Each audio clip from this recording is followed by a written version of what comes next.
Hey, what's going on, everybody? Welcome back to the Walk-Ins Welcome podcast in a year in review, prepping for 2025. As always, we're here to help you get more patients, deliver better care, get repeat visits, and scale your clinic. That's been our mission all year long. I'm Nick. This is Michael. What's up, man? Hey, what's up? This is our last episode of the year. So we're it's kind of wild to think about that 2024 is already over. Man, right? I don't even. It's been a wonderful year for us, but it's just been amazing how much has happened this year. It's just not just in our company, just in the world. It feels like lots going on. But yeah, so the episode before this, we did the recap on what the podcast is all about. But now we're going to talk about a little bit as a company what's happened to us this year, and we're also going to talk about some goal setting, Right. Which is a really big thing because right now you're finishing up the year. There's only 2 weeks left, essentially. Which in reality, in our world, there may be 2 weeks left in the year. It's really like a handful of business days left. That's right. Because people are just checking out at different parts of the season, and then nobody really wants to do a whole lot until like January 2nd. So we totally get that. But this is the opportunity that you can reflect on the year / what do you want to get out of 2025. And as we've all heard, goals are great, but if you don't write them down, it doesn't matter. Yeah, a goal without a plan is a wish, right? Yeah. Or it's just a fleeting thought. That's it. That's it. So, but let's talk about this year. So 2024, as a company, is actually one of the best years we've ever had. I would say the best year that we've had. Actually, the best year we ever had, which thank you. Actually, thank you, audience, because a handful of you became clients, which we greatly appreciate, which help add to that as well. But yeah, greatest year we ever had, the best team we've ever had. Yeah, for sure. Gosh, I mean, it's just everything there were some busy for sure. First half of the year was some challenges involved. Moved past the challenges. The second half of the year, minus the very slow, chill summer we had. Oh yeah, I mean it was. I will say it was like dangerously slow over the summer. It felt weird. Yeah, it was weird. Because when we look at our docs, we're like, what were we doing in June, July, and August? We're like, oh yeah, that was a really slow moving. Not a dang thing is what. Yeah, it was just like we were just hanging out with our current clients. Well, we were spending a lot of time refining things. I remember that season in our business going into the summer. We were seeing some attrition in the business, right? Mm-hmm. We were seeing some changes, and part of that wasn't our urgent cares. We've been focused on urgent cares now for years. But before we were focused on urgent cares, we had a legacy agency. Yep. And so we had all different kinds of clients, right? Yeah. And we're part of the legacy agency world is while we're able to serve them, but we don't know the ins and outs of their industry as well as we do the urgent care space. Yeah, for sure. So it's just different conversations that have to happen, different expectations and all the things. But anyway, so first half was kind of not our favorite. Summer was slow. And then the last half was just go.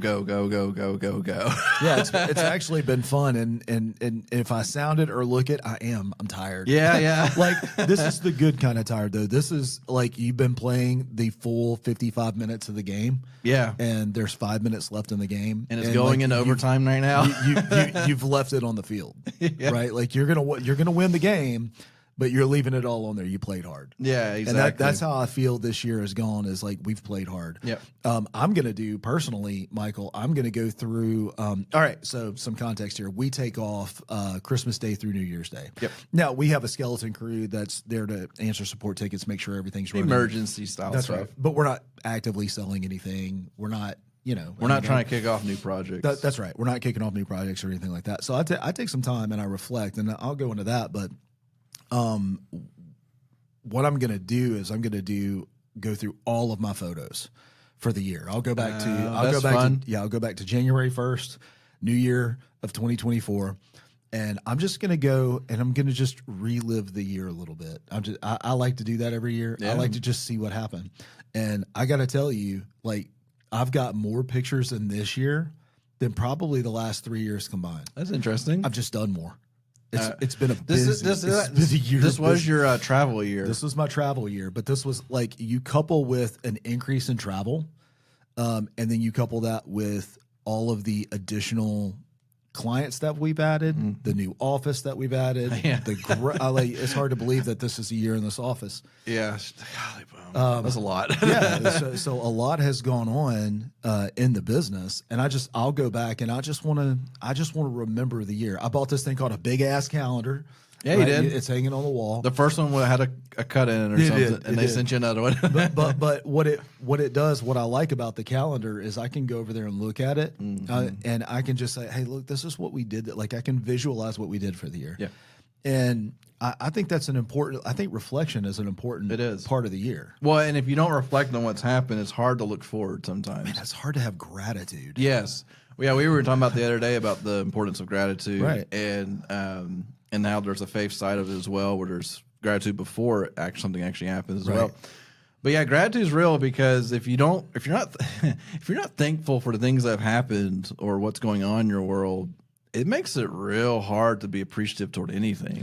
Well, I would also say that that's a good indicator of burnout. We had that's true. We had Lynn Ann Weaver on the podcast, and she focuses on helping medical professionals, doctors, overcome burnout.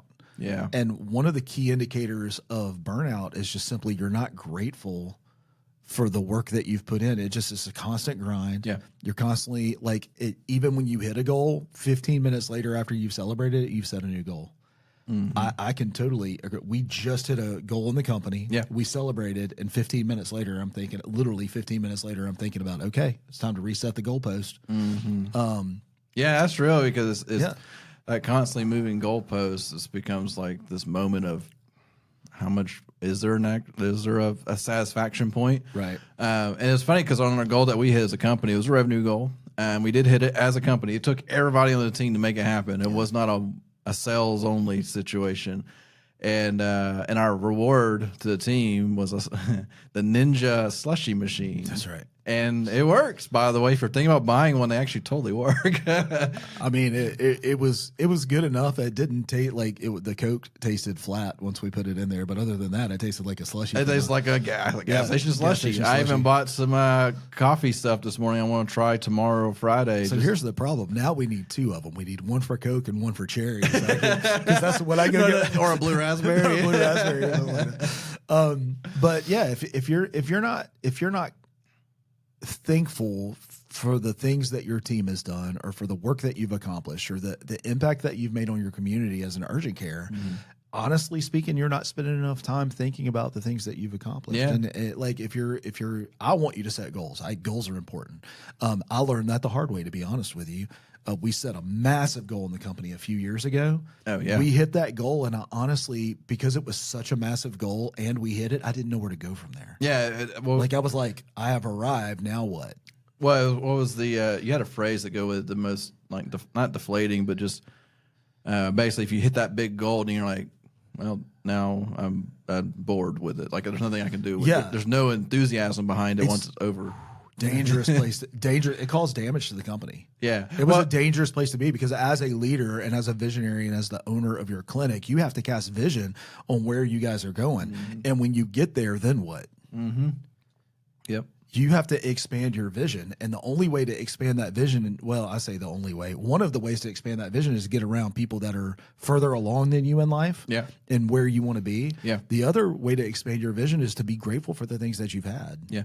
Well, I even say it too, being around people that are further along than where you are. So urgent cares, one of the biggest things we can tell you, because we've seen it happen, go to the UCA big event because you're going to be surrounded by urgent cares that are exactly your size, twice your size, 10x your size, or have just started. And you're going to have like this opportunity, one, to pour into people, and two, people pour into you. And just remind yourself, like, I'm not on an island. I think that's one of the biggest challenges that business owners in general find is that they feel like they're on an island sometimes. Right. And you have to, like, we're part of a mastermind. We've mentioned it before, and that helps us expand our island, right? Like, gets us to other places and talk to other people and encourage us, and also give us insights of, like, oh, didn't think about that as a thing when we get to this point. But definitely encourage it because it's if you don't, I would say in my head, it's interesting to take like an American Family Care. They're technically like the largest one, right? I think so. Yeah. So it's kind of, I wonder where their mind is of where they're like, well, we're the big guys. What do we do now? But then there's that reality check of they're big, but then every single individual office is its own unique situation. Right. So, Well, I remember when I worked for Coca-Cola, you talk about, size, right? Yeah. I mean, it's massive. Mm-hmm. At that point in the journey, they're not, they're trying to get their people that are out in the field to make like one extra case sale than they made last week. Yeah. Or, you know what I mean? Like they're looking at, I mean, it's grossly corporate. Yeah. You know what I mean? So I guess when you get to that kind of scale, I don't know American Family Care. I'm not going to sit here and be a judgment on that. Yeah. But you would expect when you get to 300 to 400 to 500 locations, you start being very corporate. you have to be. You have to be. Like, there's no way around it. Right. So massive amount of employees, massive amount of revenue. You have to have systems in place and all those different kinds of things. So I expect when you get to that, like maybe your goal, I'm not there, so I don't think that way yet. Yeah.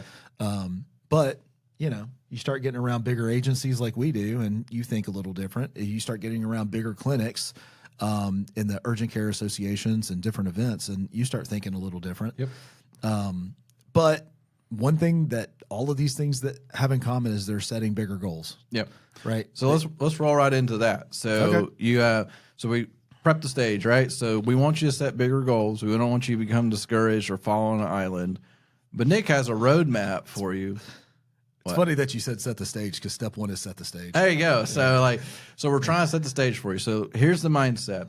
You finished up the year. You need to reflect. You're coming into a new year. You need to set goals. I just think number two. Oh, dadgummit. Like, are you reading this? I'm not reading. wondering, like, is there? Are you literally reading? I'm just trying to get them in the mindset. Are you going to bring up top memories next? I will continue not talking. No, it's great. Keep going. But anyway, I want you guys to have that mindset where here we go.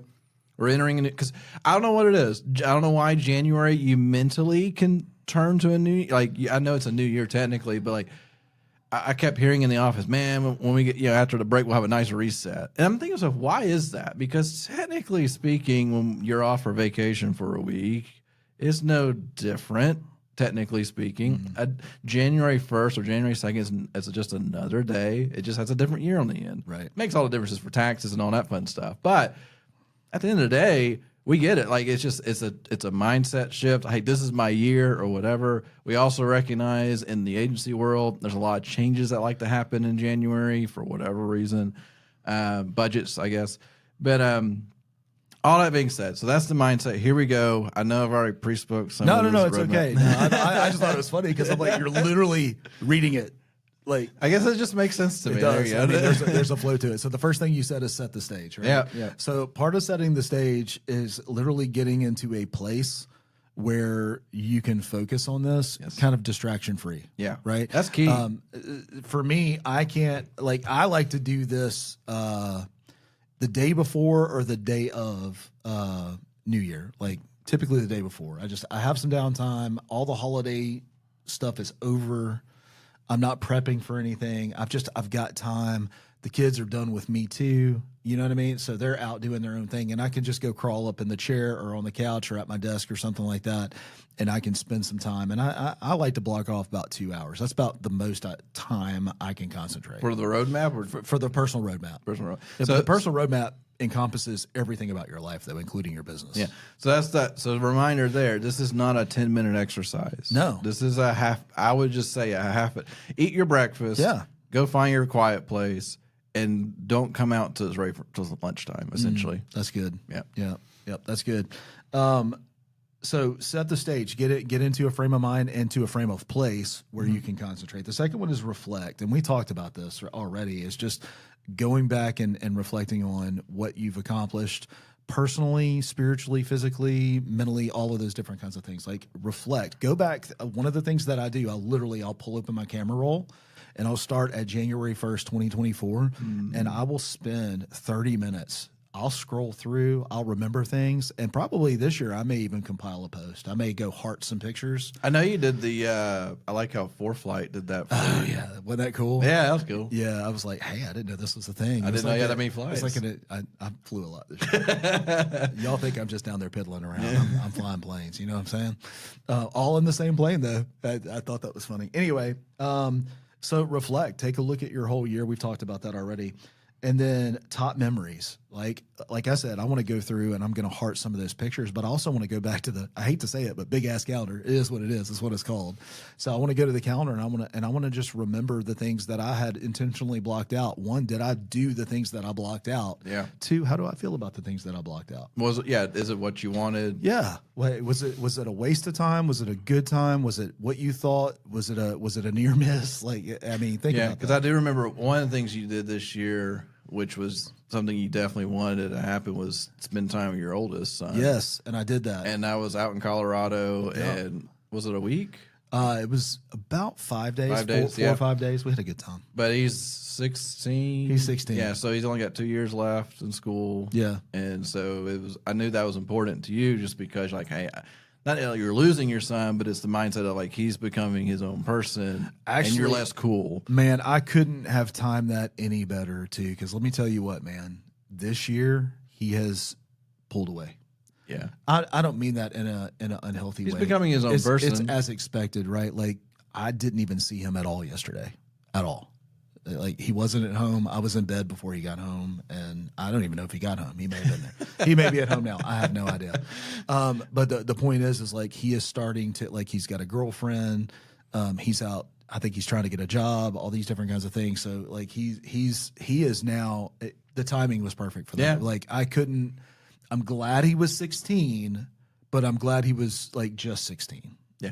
Because once he got that freedom, man, he was gone. Yeah, So 'cause anyway, I bet in 2025 it would be almost not impossible, but harder. it's already hard. Yeah. It's already hard. Yeah. Like, I mean, I say it like as a sign of, what's the word I'm looking for? I'm proud of him. Yeah. I'm very proud of him, and also I miss him because I'm in that phase too where I'm like, he's my firstborn, and now he's starting to go, and I guess I operate kind of like a woman in this aspect of that, like, because Heather doesn't feel this way at all, but he talks to her a lot more than he talks to me. They're different. close, so Yeah, that's there's different. that. Anyway, I don't want to spend too much time on that, but going through those memories, and then I want to read this because I want to say it right. It's removals and non-negotiables. So instead of me trying to explain that, let me just read it. What are you completely and utterly done with? I love that question. Like, I'm over it, and if I never did this again, it couldn't be fast enough. Right? That's intense because I think I'm sure something just hit everybody's brain when they heard that. Absolutely. And somebody's got some of it's at your house, some of it's in your business, some of it's at your church, some of it's at, I don't know, you name it. Right? Any part of your life. Yeah, there's some things that you need to erase out of your life, or just draw a line through it. Yeah, to say no more. What do you not want to spend your time and energy on? Is there something you need to remove from your life? I like that it included someone, Yeah. right? Who, boy, I remember this. Who is working in your clinic that does not need to work in your clinic anymore? You know it. You're not leading in this area. You haven't called a play. And when you make this decision, everything about your clinic will improve. Yeah, when everyone takes a deep breath when it happens. Well, I just got somebody fired just then. I didn't mean to. But you're not firing. Welcome to my world. You're setting them free.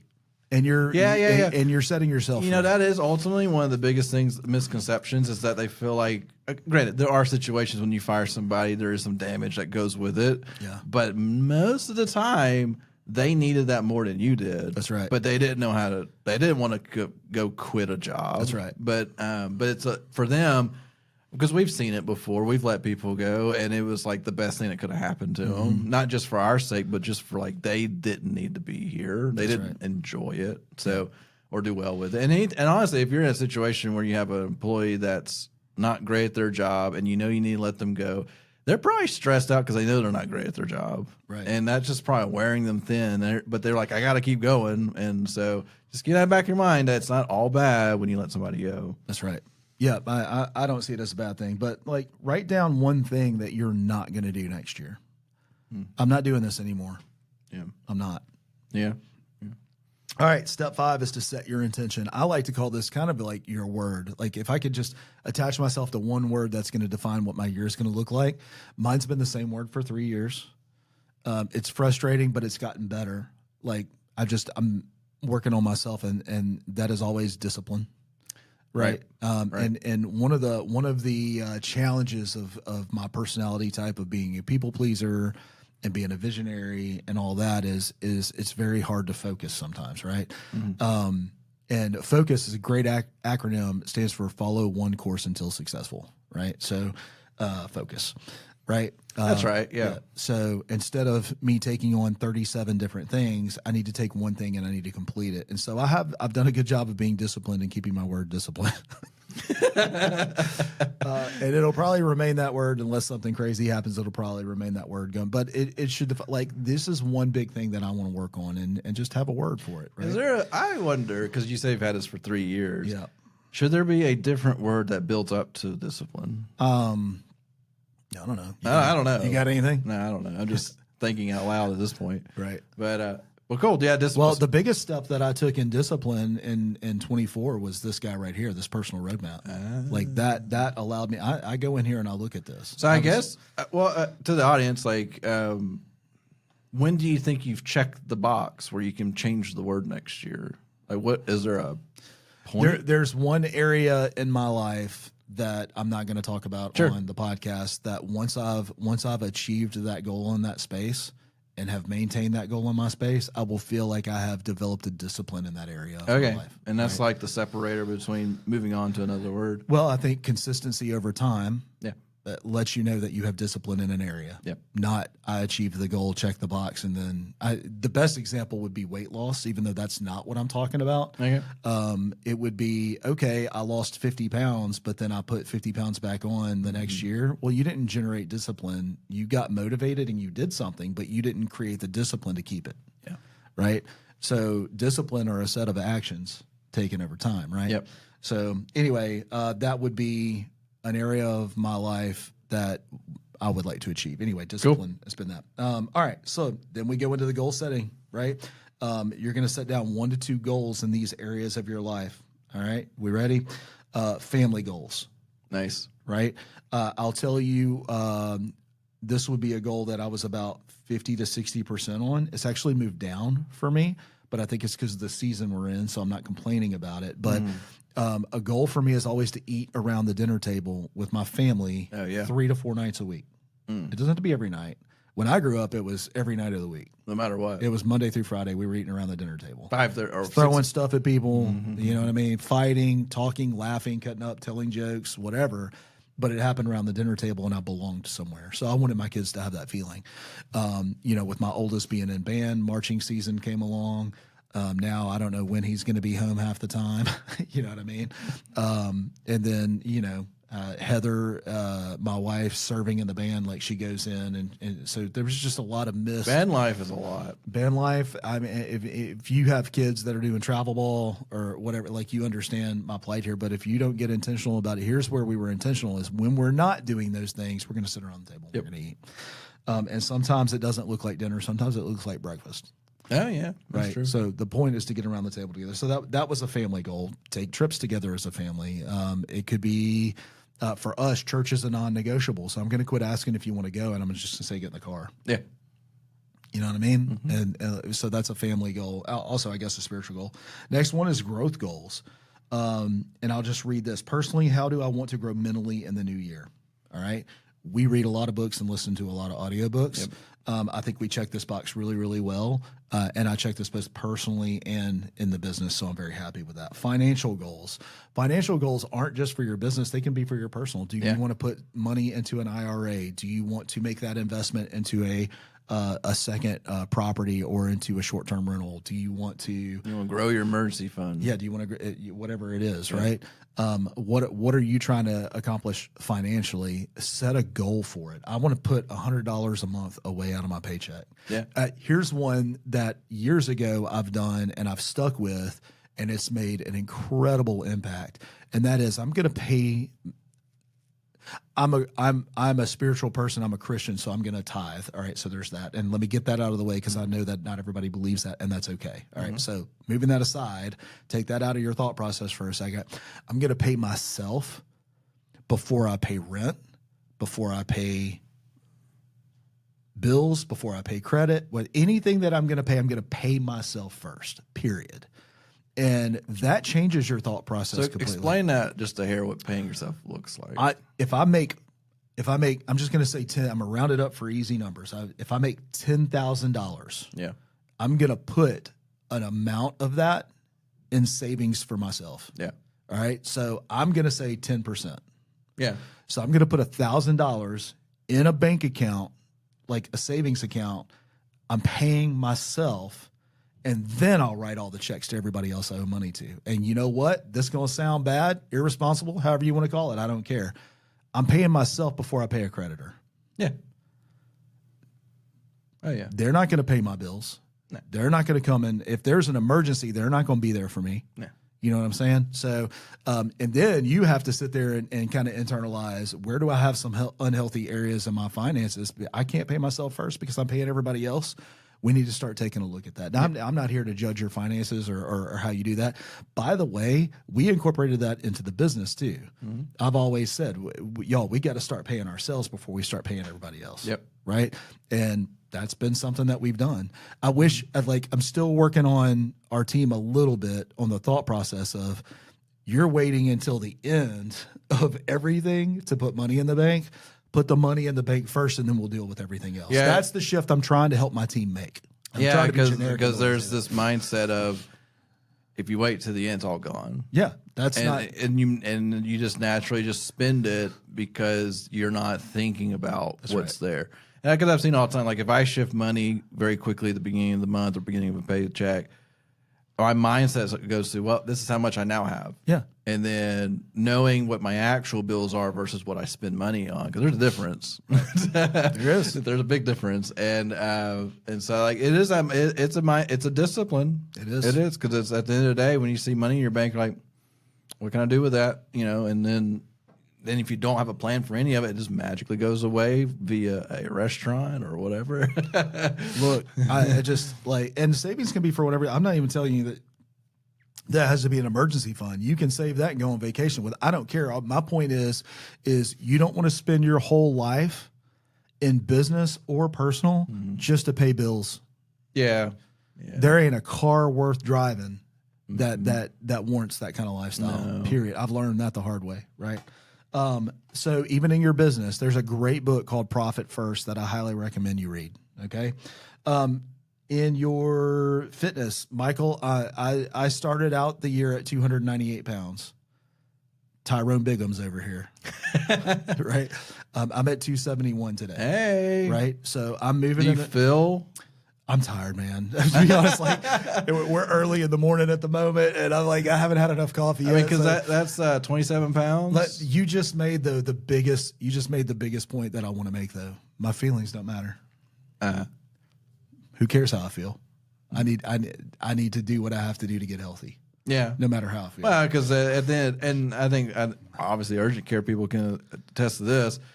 If you don't take care of your body first, you can't take care of anything else. You got it. Because if you can't get up in the morning, you can't help your spouse or your kids or your business. That's right. I mean, I know that firsthand when my back exploded last year. Oh man, I remember that. I mean, that was stupid. Yeah. But you look rough coming into this office. Just yes. But anyway, it's the reality though. Like if you don't take care of yourself, you can't take care of others, and that's sometimes hard. And sometimes it's not in the shape of physical. Sometimes it's the shape of mental. Like you take care of your mental space sometimes. Right. But I mean, that's cool. I'm glad to hear that 27 pounds. That's awesome. I'll take it. I mean, it's been a slow grind, 27 pounds over the course of a year. But if you really think about it, I mean, that's a couple, 3 pounds a month. That's what you want. Yeah. About a pound, almost a pound a week. Yeah. So, I mean, I'll take it. It's not at the rate I'd like to be at, but you know what though? It's the point is moving in the right direction. I mean, so now you're to the point where it's becoming part of your lifestyle. Yeah. It's not just a quick fix. I mean, you've probably noticed me not horking down food all the time anymore. Well, I noticed more of like, you're like, I'm done, and you put it down. Yeah, just put it away. I'm done eating. Yeah. So, anyway, we have a great client called Way to Wellness that has been working with us for years, and they've been helping me, and I'm very happy with that. Sometimes, by the way, there's a tip. Sometimes you just got to get help. Yeah. In an area that you're working on, sometimes you got to get And that's help. anything really. So what are your fitness goals? I said on another podcast one time, don't take advice from the overweight dude or the overweight person on your Or don't trust a skinny cook. don't trust a skinny cook, man. I tell you what, you can come to me for good food recommendations. But find somebody that you can sync up with that is in life where you want to be physically, and maybe they'll go on a hike with you or something. Yeah. Like, what is your fitness goal? It could just be to exercise more, could be to lose weight, could be to gain weight. I don't know. Whatever your fitness goal is. Relationships. I'm married, and I want to have a deep, loving relationship with my wife. I love her, right? And she would say she loves me too. She just doesn't always like me. I think it's that thing. I've got 3 kids that I would like to have a better connection with. Right. Yeah. I don't want to hover over them. I want to give them their freedom and their space. And so you can tell I care about my son because it bothers me that he's not as close to me as he used to be. Yeah. Right. But that I also understand the phase of life he's in. I've been there. I was an area in my relationships that I didn't quite hit the mark this year is I wanted to spend more time with like my parents, and I just haven't spent because I was everywhere. I wasn't with them as much, and that's something that I'll try and do better with. Yeah. They're aging, and I just want to spend more time with them. Yep. Anything to add there on relationships? It's one of the things that if you don't pour into a relationship, it will begin to feather away. Right. And it takes in the relationship it's 2 sides, right? Right. So if you're pouring in, the other person's pouring in. Imagine what happens. But if you're pouring everything in, there's no response from the other side. It's kind of hard to pour into an empty cup, like a cup that just has a big old hole in it. Yeah. And so that's something worth noting too, because if you have a relationship in your life that you've poured and there's just no response, it's time to kind of like have a hard line there and just say, I'm doing all this, I'm getting nothing out of you. Is this even working? Just have those hard. I hate having those hard conversations, but it's real, Right? Because it really does take 2 sides to make that work. But also at the same time, I think because I would say it's not saying this to you, but how long you been married? 20 years? 21. Yeah. So you are slowly approaching, like you're now less than about 10 years away from an empty nest. Like kids are starting to do their own thing. Right. Because like my parents divorced at 27 years of marriage, so like you're entering that phase where do you still know your wife? It's a dangerous phase. It is. If you're not careful and intentional. And that's what I'm saying. Like the intentionality is so important where like if you're just not intentional in a relationship, it will just eventually become a roommate. Right. And when it becomes a roommate, the recovery of that's very, very hard. That's right. But anyway, that's that reminder, especially those who out there who are like, you're approaching your 20, 30 year marriage anniversary. Like this is a challenging time, especially you've had kids and now they're growing out because now your focuses are all over the place. And if you weren't focusing on each other during this time, it makes it hard. Well, you're also the average of the 5 people that you spend the most time with. Yeah, So on a non-family note, like what circles do you need to get into? I know this year or going into 25, I'd like to spend more time with Josh Nelson. I'd like to spend more time with JC and Karen Height. I'd like to spend more time with you and your family. I would like to spend more time with Richard Mobley. There's people in life that are at my level and above. And this is going to sound bad, but there's some people in my life that I'd like to spend less time with. They're bringing my average down, and that sounds arrogant and pompous, but it's real. Okay, I can handle that. I can handle me sounding that way for a minute. Yeah, especially if I don't know if you have any friends I call them like 90-10 friends, where they take 90% of my time and give 10% back. Right. I've had a couple of those in my life. Yeah, that's the wrong return on investment. Right? Yeah. If you want to hear, just go search Alex Hermosi and listen to the way he talks about friends. Like he's almost cold-blooded about it. Yeah, a little bit. All right, lifestyle. What kind of lifestyle do you want to live? You work every day. You're running your clinic. You're running your team. Maybe you have multiple clinics. At some point, you have to identify, what am I trying to do with this? Right? Yes. What kind of lifestyle do I want? Do I want to own a yacht? I don't, but do you? Do you want to take a couple of days off a week? Yeah. It all depends. Like, do you want to just? For some people, business owning was not what you wanted. Yeah, you just thought it was. Yeah. I talk to people about that a lot whenever they're asking me, "Hey, man, tell me more about owning an agency." I'm like, Well, let me just tell you. so what happened was There are layers. So, starting to define, am I going to have a healthy lifestyle? Do I want to spend, more time out in restaurants? Like, wait, I don't know. You think about the lifestyle that you want to live. I'll just ask it this way. What activities make me really happy? Yeah. Okay. What bucket list items can I cross off this year? Identify those and then plan for them. Oh, yeah. What adventures do I want to take? What is the ideal lifestyle I want to create? Where do I want to travel to? Are there any new hobbies I want to learn? I mean, I remember wanting to learn to be a pilot, and now I'm celebrating almost getting my instrument rating. Like, it's about to happen, right? But what you write down and take action on, those are the things that are going to come to life for you.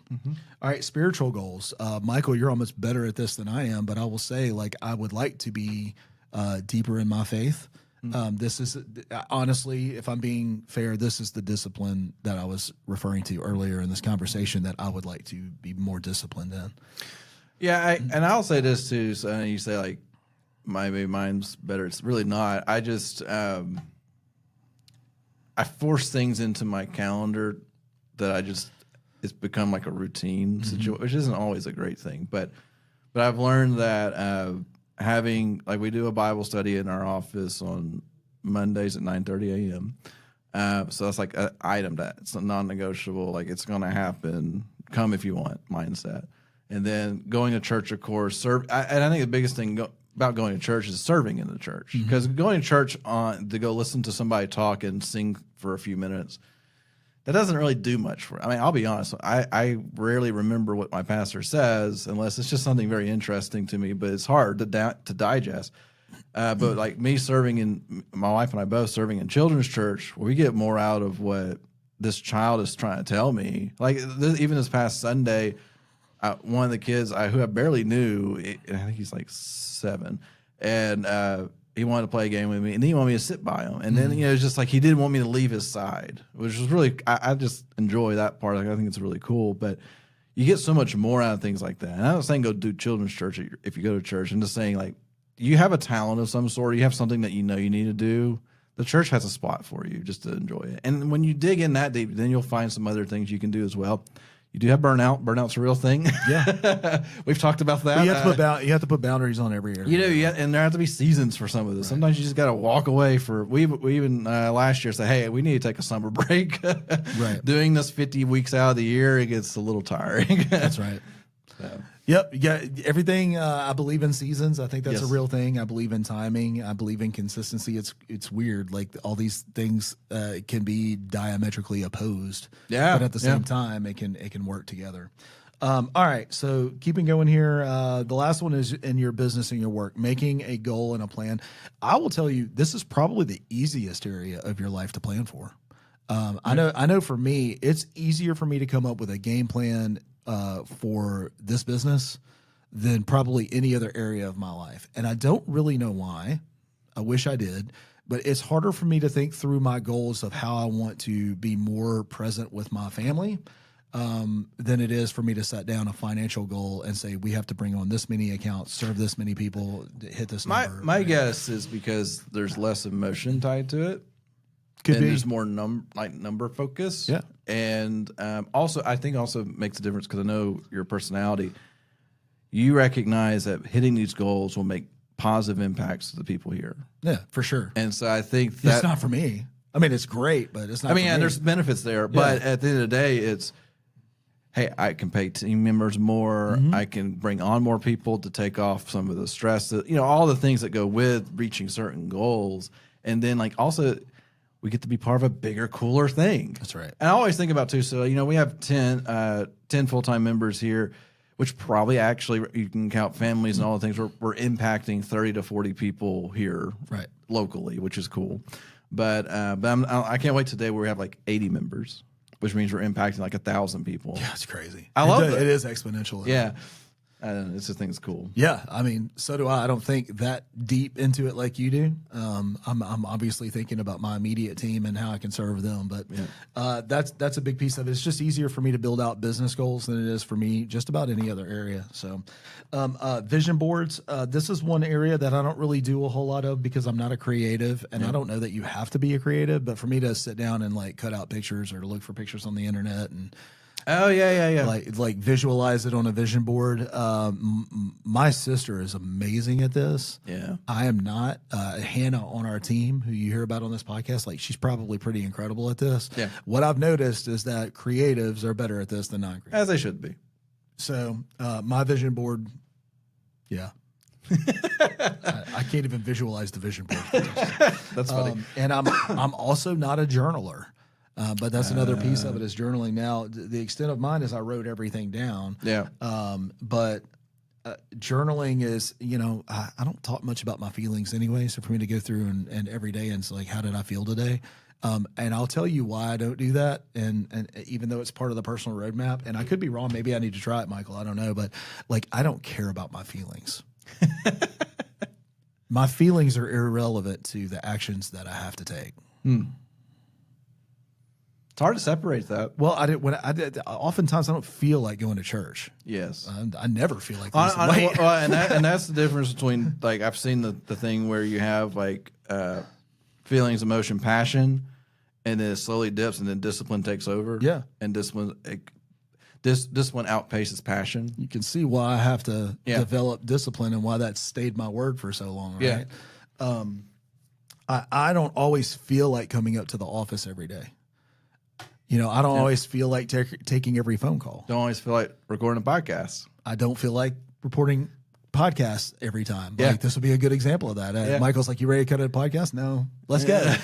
Don't get me wrong. This is the perfect example. All right. My pastor always says, action leads, feelings follow. Yes. So if I had acted on my feelings, we wouldn't be sitting here right now. And now we're having in my opinion, a great podcast, and I feel like we're having a good podcast. Well, it's funny because I said, like, don't worry, this would be like a short 15-minute podcast. And we're like almost 40 minutes here. Well, we got to wrap it up. But yes, it is 100% real. Of if you're just acting, I know so many people just act on feelings. It's so fleeting to them because then they have, why didn't this work? Well, why did you even do what you did? Like you had no thought process behind it. Yep. And then you're reacting to it. Like when people just have these weird reactions to things and then all of a sudden it doesn't work out, you're like, well, if you just remove some of the emotion side of it, because sometimes you just, like you said, you just have to at some point. It's like emotion's important, but at the end of the day, it can put you down the wrong path really fast because you just didn't take time to kind of digest what you're trying to accomplish. Yeah. Yeah, I have to get my feelings are, and so are yours, by the way. My feelings are unreliable. Yeah. Yeah, that's true. They're unreliable. Even when I feel the very best, well, that's a fleeting feeling because I'm not going to feel that way in 2 days. No, or an hour. So me sitting here journaling about my feelings, like I could journal about progress. Maybe I just switch my thought process on what the journaling is, and then finally have a plan, work the plan. Yeah. If you don't, okay, I'm going to read a book. One chapter every day during the week before I go to bed. Okay. At least you have a plan now to go execute on the plan. And then you can measure the success of that over time. I only did it 3 days. Okay. Well, you can build on that. All right. The whole point is to take all of this information and write it out. If I can get Chris, I'm going to try and get Chris to give me this download. If I can get this download, I'll throw it in the show notes. Yeah. It is her property, Chris Rodriguez, and I want to make sure that she gets the credit because it's not mine. She gave it to me, and that's what I've used. But if she produces that, I'll drop it in the show notes, and we'll make sure that you have a copy that you can go step by step and create your own personal roadmap for 2025. I hope you do it. It's been amazing for me, and I think arguably it trickles down to everybody around you when you are setting goals and are successful to that. I didn't hit every goal on here, but like I said, I hit about 70% of them. And what did you say at the very beginning of this podcast? How has our year been this year? Amazing. Best year. I'm not taking credit for all the good things, but I am saying having a plan and working the plan had to have had some part of it. Yeah. And we're, and another side of it too, we're part of an EOS system, which is Entrepreneur Operating System. Yeah. And one of the things are rocks. Yeah. And rocks are the things that move your business along. That's not your daily activity. That's and right. there were some key rocks that we had this year that we knocked out. We're knocking out right now too. That elevated our business, and that's what's really awesome. But all right, guys, thank you. Sorry for the long episode. I think it's super important. We're pushing you guys right now to plan, goals. Hopefully, we can get you this PDF of the actual roadmap.